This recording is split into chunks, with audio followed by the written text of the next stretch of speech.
देखिए, अगर खबरों की माने तो अभी तो फिलहाल जो एग्जिट पोल का नतीजा था, इससे तो माना गया था कि बीजेपी मैक्सिमम वोट से जीत रही है, बहुमत की सरकार बना रही है। लेकिन आज जब रिजल्ट आया है तो आज तख्ता पलट हो चुका है। आज कुछ और ही रिजल्ट सामने आया है, तो मैं आपको रिजल्ट बताती हूँ। तो फिलहाल तो अभी इंडिया ने 224 सीट अभी हासिल की है, वो भी बहुत ज्यादा मार्जिनल वेटेज से, वो भी एनडीए से। तो ये सोचने वाली बात ये हो जाती है कि एनडीए अभी 290 की सीट्स पे है।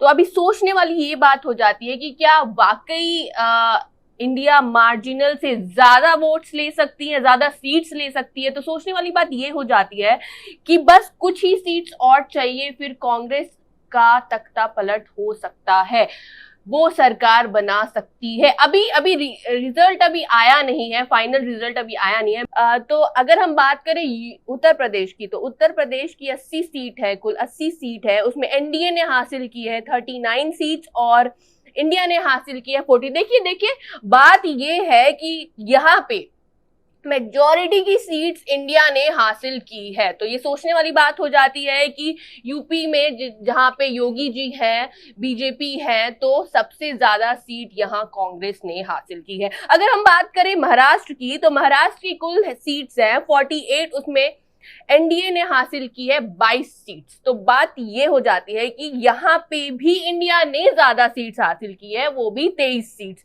अगर हम बात करें वेस्ट बंगाल की, तो वेस्ट बंगाल में टोटल 42 सीट्स हैं और उनमें से 15 सीट्स गई है एनडीए को और 27 सीट्स गई है इंडिया को। और अगर हम बात करें बिहार को, तो टोटल सीट्स यहाँ पे हैं 40, तो इसमें से 28 गई है एनडीए को, 10 गई है इंडिया को। और अगर हम तमिलनाडु की बात करें, तो तमिलनाडु सबसे बड़ा मतलब मुद्दा है यहाँ पे कि 39 सीट्स कुल है यहाँ पे और एनडीए को यहाँ पे मात्र 0 सीट्स मिली है।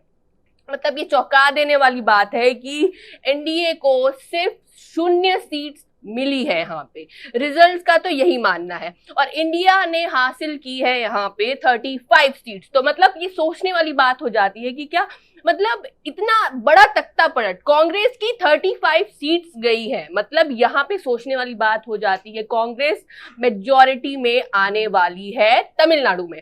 तो चलिए चलते हैं मध्य प्रदेश के बारे में। तो मध्य प्रदेश की टोटल सीट्स है 29 और यहाँ पे एनडीए ने मार ली है कुल 29 सीट्स। मतलब यहाँ पे कांग्रेस ने 0 सीट्स हासिल की है, कोई सीट्स नहीं है यहाँ पे इंडिया के लिए।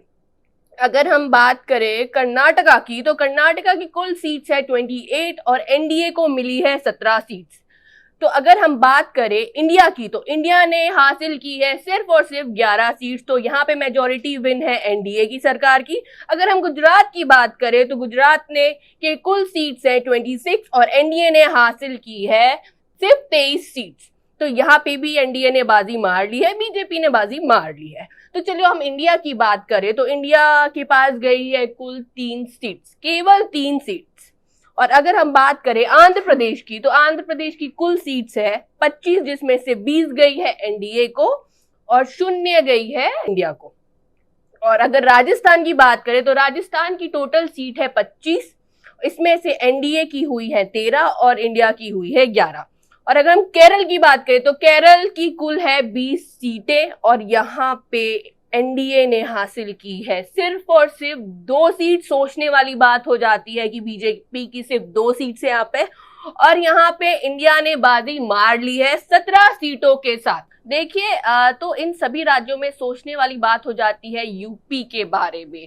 तो यूपी के कुल है 80 सीट और एनडीए ने मारी है 39 सीट्स की बाजी और इंडिया ने 40 सीट्स की बाजी मार दी। मतलब ये सोचने वाली बात हो जाती है कि यहाँ पे नरेंद्र मोदी ने राम मंदिर का स्थापना किया है, राम मंदिर की स्थापना के लिए क्या कुछ नहीं कहा है। उन्होंने मैनिफेस्टो में भी कहा है कि हम जो भी कहते हैं हम वो उसे करते हैं, उसे साकार करते हैं, उसे हम रियलिटी में तब्दील करते हैं। लेकिन ये बात सोचने वाली हो जाती है कि मतलब कांग्रेस यहाँ पे 40 सीटों के साथ कैसे जीत गई। मतलब बात ये है कि जो ओवर कॉन्फिडेंस था नरेंद्र मोदी जी को, बीजेपी पार्टी को जो ओवर कॉन्फिडेंस था कि यहाँ पे मेजॉरिटी की सीट्स लाएंगे, वो तो लग नहीं रहा है रिजल्ट से कि आपने यहाँ पे मेजॉरिटी जीता है। मतलब सोच कुछ और है, लेकिन एक्चुअली जनता क्या सोचती है बीजेपी के बारे में, तो वो तो वोट से ही, वो तो इलेक्शन रिजल्ट से ही पता चल चुका है। तो ये बहुत सोचने वाली बात हो जाती है, चौंकाने वाली बात हो जाती है और तख्ता पलटने वाली बात हो जाती है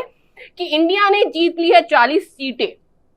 अब देखने की ये बात है, अब देखने वाली बात ये है कि क्या कांग्रेस वाकई सरकार बनाएगी, मेजॉरिटी में आएगी। लग रहा है कि इस बार 2024 का लोकसभा इलेक्शन इतिहास बदल देगा। 2019 में कोई ज्यादा सीट्स नहीं ली गई थी कांग्रेस पार्टी के, लेकिन आज तो तख्ता पलट हो चुका है, सरकार पलट हो चुकी है। लगता है बीजेपी को अपना ओवर कॉन्फिडेंस वाला मेंटालिटी थोड़ा चेंज करने की जरूरत है और उनको बोलने से ज्यादा लोगों के बीच रहकर, उनकी प्रॉब्लम्स को जानकर और जो एक्चुअली वो उनका थिंकिंग है वो समझने का अब दिन आ चुका है। अब तो ऐसा लग रहा है कि कांग्रेस ही मतलब बोलबाला है कांग्रेस का, फिर से कांग्रेस की सरकार मतलब का बोलबाला ज्यादा दिखने को मिल सकता है इस साल।